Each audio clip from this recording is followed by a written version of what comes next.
Napolcom Commissioner Vicente Calinisan at Police Rizal na ipinatawag sa viral video ng pag-aresto sa senior citizen driver nagkainitan sa gitna ng live press conference. RH5 Val Gonzales, ibalita mo yan, Val.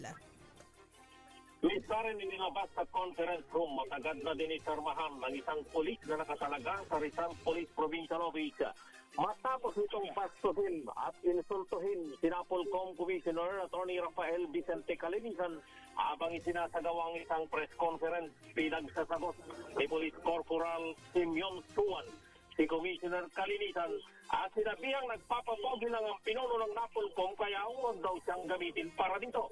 Narito ang mainit na tagpo kanina sa press conference na live sa Facebook page ng National Police Commission. Akong gawing instrumento dito para magpapogi sa media. Hindi kami nagpapapogi dito. Nagpapapogi kayo, sir. Alam mo, Corporal Suwan, kung ganyan ang mga klase ng police dito, I will be happy, the National Police Commission will be happy to dismiss these types of errant cops until our policemen understand that we cannot do this to our Filipino people. We will show you what discipline is. Any other questions? Hindi dapat tayo bumayag na gagantuin tayo ng mga kapulisan. Matanda, babastusin. Napolcom Commissioner, babastusin.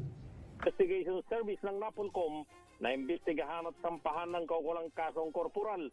Alaunay medya nang ipatawag sa Napolcom ni Commissioner Calinisan si Suwan dahil sa viral video, pero alas 3 na nang dumating ang pulis kasamang kanyang provincial director na si Police Colonel Eliazar Barber. Inaresto kasi ni Suwan ang isang 76 na taong gulang na driver na nakaaway nito sa kalsada at pilit na ipinosas at isinakay sa kanyang SUV kahapon sa Taguig City. Sa unang minuto pa lamang ng live press con kanina ay matapang nang magsasagot ang pulis kay Commissioner Calinisan. Hiniling nito na siya ay magsalita at nang bigyan ng mikropono ay binakbakan ng kalabang driver na inisa-isa pa ang mga kasi nito bilang bahagi ng kanyang depensa. Maging si Rizal Provincial Director Barber ay nabigla at wala na ring nagawa sa pinakitang pag-uugali bilang pulis ng isa nitong tauhan.